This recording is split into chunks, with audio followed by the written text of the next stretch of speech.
Turminha CPMG Xavier de Almeida, 7º ano. Espero que vocês estejam muito bem, apesar de toda a pandemia, quarentena que nós estamos passando, nós não podemos parar a educação. E essa semana é uma semana diferenciada, onde nós precisamos da sua dedicação, que vocês possam fazer essas avaliações online da melhor forma possível. Desde já, eu quero tranquilizar vocês em relação a essas provas, porque elas estarão disponíveis a semana inteira para vocês. Lembrando que até domingo, às 23 horas e 59 minutos, então essas provas estarão disponíveis. Você só vai conseguir visualizar o seu resultado do que você errou, do que você acertou e a sua nota somente depois das 23 horas e 59 minutos de domingo. Ok? Então vamos lá para a nossa segunda temporada de revisão, segunda e última temporada de revisão para essa avaliação bimestral do primeiro bimestre. Para tudo e busca o seu caderno de geografia para você acompanhar, porque tudo que eu vou falar aqui para vocês está no caderno de vocês, que nós estivemos falando de forma presencial nas nossas aulas no colégio. Buscou o caderno? Então vamos continuar. Então você vai abrir o caderno aí, nós vamos começar na revisão da terceira aula. Então, fazendo um feedback da última aula que nós tivemos, nós falamos então dos portugueses e dos indígenas. Nós começamos então a falar da nossa colonização, da colonização do espaço territorial brasileiro. Agora nós já vamos falar que além dessa colonização ter acontecido, os espanhóis eles chegaram porque eles queriam então as riquezas que nós temos e que nós tínhamos muito mais riquezas naquela época. Esses espanhóis, eles começaram então uma briga intensa, porque os espanhóis e os portugueses, eles tinham um poderio militar muito grande, um poder econômico muito forte. Então começou a briga de território naquela época. Com isso veio o Tratado de Tordesilhas. O Tratado de Tordesilhas, que aconteceu em 1494, é na cidade de Tordesilhas, por isso que chama Tratado de Tordesilhas, porque aconteceu na cidade espanhola de Tordesilhas. Quem que foi para essa negociação, para esse acordo, esse tratado, que foi um documento assinado entre o Papa, rei de Portugal e rei da Espanha? Então, entre eles combinaram que eles iam respeitar o território do outro.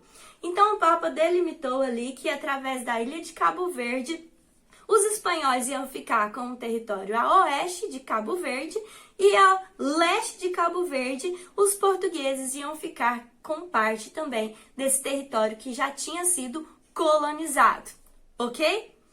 Hoje nós vamos dar uma ênfase maior ainda para os africanos que vieram de uma forma involuntária, ou seja, eles vieram de uma forma forçada mesmo, eles não queriam vir e vieram das piores formas possíveis, em porões de navios, como eu já falei na aula anterior, eles vieram obrigados e sofrendo muito, apanhando. Eles vieram para quê? Eles vieram para ser usados como mão de obra escrava. Mas aonde eles trabalhavam, professora? Eles trabalhavam nos engenhos de ouro, nos engenhos de diamante, nos engenhos eles trabalhavam nos engenhos de cana-de-açúcar e nas minas de ouro e de diamante, ok?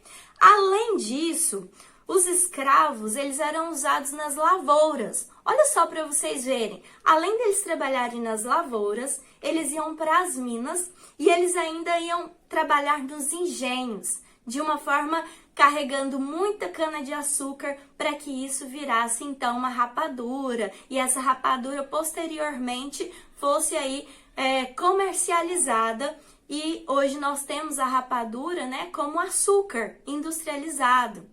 Hoje nós conhecemos essa rapadura aí como açúcar industrializado que você já tem na sua casa, cristalizado, de forma branquinha. E o açúcar mascavo que nós conhecemos é a rapadura, na verdade, triturada, que é uma forma do açúcar mais manual, um açúcar que não tem tanta industrialização e produtos químicos. Além disso, olha para vocês verem, eles foram importantes também, os africanos, eles foram de suma importância na nossa infraestrutura do nosso Brasil, porque eles abriram estradas, eles construíram cidades, eles, além de cultivar, além de participar do engenho, eles também trouxeram heranças culturais. Essas heranças culturais, eu falo da culinária, ou seja, a feijoada que nós conhecemos e nós nos alimentamos hoje, vem então da cultura africana. Além disso, as lutas corporais, as danças, como por exemplo a capoeira que nós conhecemos hoje aqui no Brasil, veio também dos africanos. Ok, mas existiam épocas muito difíceis onde eles estavam muito cansados, né? E eles fugiam para os quilombos. Os quilombos eram áreas, né? Que eles tinham, eram áreas de difícil acesso onde eles iam para esconder de toda essa escravidão, para tentar fugir dessa escravidão, para se sentirem protegidos. E ali eles se abrigavam até que alguém achasse eles, é claro, e até ia e matava esses africanos. O povo que sofreu foi esses africanos, mas graças a eles nós temos aí muita coisa diferente na nossa cultura, que faz parte dessa miscigenação que nós falamos na aula anterior também, essa mistura de raças e culturas diferentes. Ok, mas além dos africanos, nós tivemos também imigrantes europeus e asiáticos. Esses europeus e esses asiáticos, eles vieram a partir da independência do Brasil, que foi em 7 de setembro de 1822. A independência do Brasil faz com que o Brasil não precisasse tanto assim de Portugal. Nós tínhamos a independência econômica, a independência política, então nós tínhamos uma outra vida onde chamava mais imigrantes para cá. Lá agora tem independência, eles não precisam mais dos portugueses como eles precisavam. Então isso atraiu os europeus e os asiáticos. Ok, a partir de 1888, no dia 13 de maio precisamente de 1888, nós tivemos a abolição dos escravos, que foi um documento assinado, a Lei Áurea, assinado então pela princesa Isabel, e nesse documento falava que era para abolir a escravidão, era para acabar com essa escravidão. Mas será que acabou de verdade? Libertaram-se os escravos naquela época, mas esses escravos não tinham condição de ir para o mercado de trabalho. Pensa só, eles descalços, maltrapilhos, eles não achavam um emprego fácil naquela época. Então, por mais que libertaram os escravos, eles ainda ficaram escravos daquele passado, marcado por muita dificuldade que eles passaram. E até hoje em dia, nos nossos dias de hoje, atualmente nós vemos essa escravidão acontecer quando as pessoas trabalham e não ganham por esse trabalho. Infelizmente, existem pessoas que vão para algumas fazendas, principalmente no Mato Grosso, trabalham longe da família e não obtêm o seu salário no final do mês ou o seu pagamento no final do seu trabalho. E acabam sendo escravos. Agora nós vamos falar um pouquinho desse aumento desse fluxo de imigrantes. Aumentou, gente. Esses imigrantes vindo para o Brasil começou a aumentar demais. Em quais regiões? Na região sudeste, lembra que a região sudeste é São Paulo, Minas Gerais, Rio de Janeiro e Espírito Santo. Esses estados compõem a região sudeste. E na região sul também do nosso país, Santa Catarina, Rio Grande do Sul e Paraná. Foram os estados que receberam mais imigrantes. E não parava de vir imigrantes. Mas na época do governo de Getúlio Vargas, ele começou a observar esse grande fluxo de imigrantes. Então Getúlio Vargas implantou a Lei de Cotas. Essa lei de cotas restringia a entrada de imigrantes no nosso país. Então, de acordo com o total da população do nosso país, só podia entrar por ano 2% da população total. Ou seja, diminuiu bastante esse fluxo de imigrantes entrando no nosso país. Certinho? Mas apesar dessa lei de cotas ter acontecido, Getúlio Vargas conseguiu diminuir os imigrantes. Infelizmente ou felizmente, os portugueses não entrou na lei de cotas. Os portugueses continuavam tendo livre acesso ao Brasil. Eles podiam vir e voltar, então, para as terras deles, levando as nossas riquezas. E essa colonização continuava, essa degradação continuava acontecendo. Ok? Espero então que essa parte da matéria de formação territorial do Brasil tenha ficado bastante claro para vocês e que eu possa ter ajudado. Nós vamos partir agora para a cartografia. Lembrando que a cartografia é a ciência que estuda os mapas. É a ciência que estuda, então, toda essa relação com os mapas de localização, de onde você vai utilizar essas informações para todas as localizações que você precisa. Então, vamos falar um pouquinho de localização do Brasil. O Brasil é cortado pelo Trópico de Capricórnio e é cortado também pela linha do Equador, certinho? O Brasil é banhado pelo Oceano Atlântico. O Brasil tem fronteira terrestre e o Brasil tem fronteira marítima. Quando eu falo de fronteira terrestre, eu estou falando que o Brasil, ele tem, então, fronteiras com outros países. Fronteira marítima, eu estou falando que o nosso país tem uma grande extensão, então, que é banhado pelo Oceano Atlântico, certinho?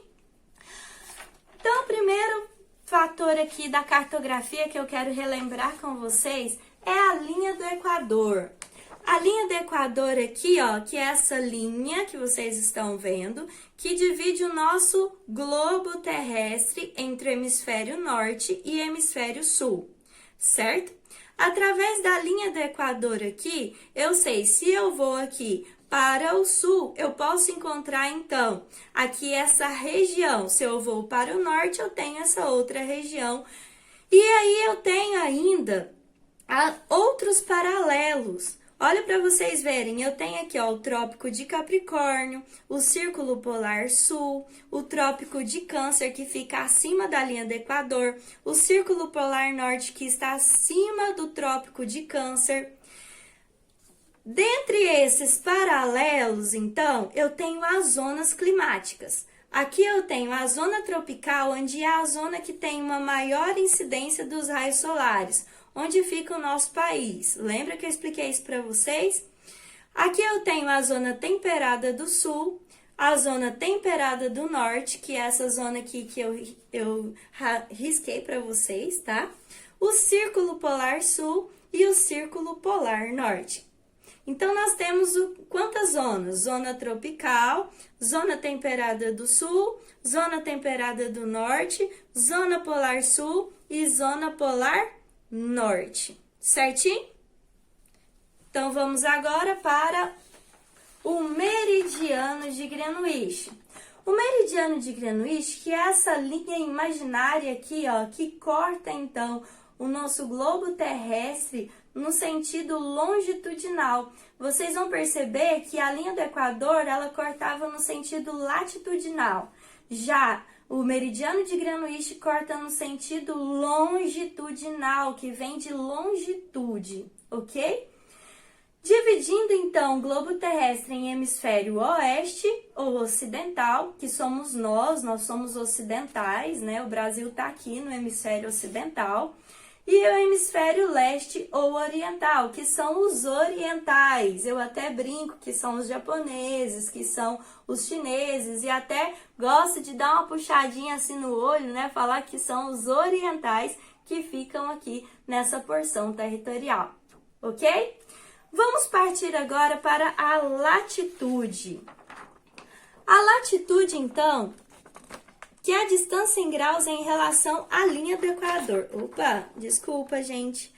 Então, a latitude tem relação com a linha do Equador. É uma variação, então, de 0 a 90 graus. Pode ser de 0 a 90 graus ao norte e de 0 a 90 graus ao sul. Vocês vão perceber que alterna de 15 em 15 graus, ou seja, a linha do Equador é 0 grau. Então, se eu for para o norte, eu vou falar 15 graus ao norte, 30 graus ao norte, 45 graus ao norte, 60 graus ao norte, até dar 90 graus ao norte. Se eu vou para o sul, então eu vou de 15 em 15 graus também da mesma forma, mas eu vou falar que é ao sul. Então, 15 graus ao sul, 30 graus ao sul, 45 graus ao sul, e eu cortei aqui um pouquinho, senão o desenho não ia dar para demonstrar para vocês. Você vai seguir de 15 em 15 graus até 90 graus, certinho? Lembrando que a linha do Equador, se eu for aqui para o sul ou para o norte, latitude vai ser só norte ou sul? Sim, a latitude vai ser ou norte ou sul. A latitude dá origem às zonas climáticas que eu acabei de falar, e que são, então, a zona tropical, temperada do sul, zona polar sul, zona temperada do norte e a zona polar norte. Certinho? Vamos agora para a longitude. A longitude, então, tem tudo a ver com o meridiano de Greenwich, certinho? E o meridiano de Greenwich dá origem aos fusos horários. Mas o que são os fusos horários? Então, é uma forma que eles encontraram de organizar as horas do nosso planeta. Mas como assim, professora? É uma variação que acontece longitudinalmente. Você está vendo aqui que eu até desenhei para vocês, como se fosse uma mexerica, que você tem os gomos da mexerica, né? Você pode, então, dividir aqui o planisfério terrestre para você ter uma analogia e conseguir entender. A cada fuso horário, nós temos, então, 15 graus, né? E varia de 15 em 15 graus até chegar a 180 graus. Varia, então, aqui, ó, meridiano de Greenwich é 0 grau. Então, essa variação acontece de 0 grau até 180 graus a leste e de 0 grau até 180 graus a oeste. Vocês vão perceber que tá de 15 em 15 graus aqui, mas eu não vou com vocês até os 180, porque vai ficar cansativo de vocês entenderem, tá bom? Vocês vão perceber ainda que para oeste as horas atrasam e para leste as horas aumentam. Beleza, professor, eu tô aqui em Morrinhos. Se eu for para o Japão, as horas vão aumentar. Se eu tô no Japão e vou vir para Morrinhos, as horas vão diminuir ou atrasar, tá bom? Continuando ainda os fusos horários, mas agora nós vamos fazer uma relação aqui do nosso território brasileiro. Então, aqui o território brasileiro, ele tem quantos fusos horários? 1, 2, 3, 4. Eu dei um destaque maior aqui para o fuso horário do Acre e para o fuso horário aqui das ilhas, como, por exemplo, Fernando de Noronha. Ok. Vamos brincar aqui com esses fusos horários, então. Vamos supor que eu estou no Acre e vou assistir uma partida de futebol lá de Fernando de Noronha. Em Fernando de Noronha, as horas vão estar bem mais adiantadas do que no Acre. Vamos supor que se for 7 horas no Acre da manhã, quantas horas vai ser no Fernando de Noronha? Então, 7, 8, 9, 10. Então, tem 4 horas de diferença, certinho? Então, enquanto é 7 horas no Acre, em Fernando de Noronha é 10 horas, certinho? Se eu vou para, então, leste, as horas aumentam e para oeste, as horas atrasam, ok? Vocês vão perceber aqui que eu até fiz o litoral para vocês, lembrando que aqui é toda a fronteira litorânea, que é bem extensa no nosso país, e nós temos também a fronteira terrestre, certinho?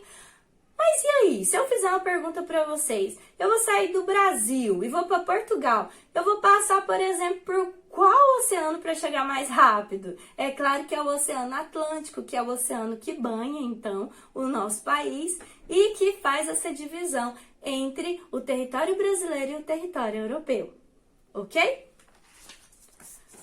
Vamos para a altitude. A altitude aí, que é então essa elevação. Quando falar de altitude, já lembra de elevação. Elevação do quê? Elevação de uma área.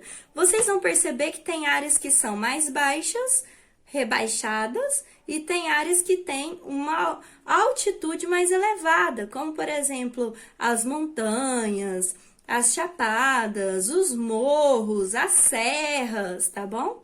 Quanto maior a altitude, que é essa elevação aqui do terreno, vai ser menor a questão da vegetação, porque fica mais frio. E quanto mais frio tem, eu até coloquei uma nevezinha aqui para vocês, no topo da Cordilheira dos Andes, por exemplo, tem gelo. Por quê? Porque tem uma altitude bem elevada. Então a condição climática é diferente, tem uma maior condição de ventos. Esses ventos trazem, então, esse resfriamento do clima.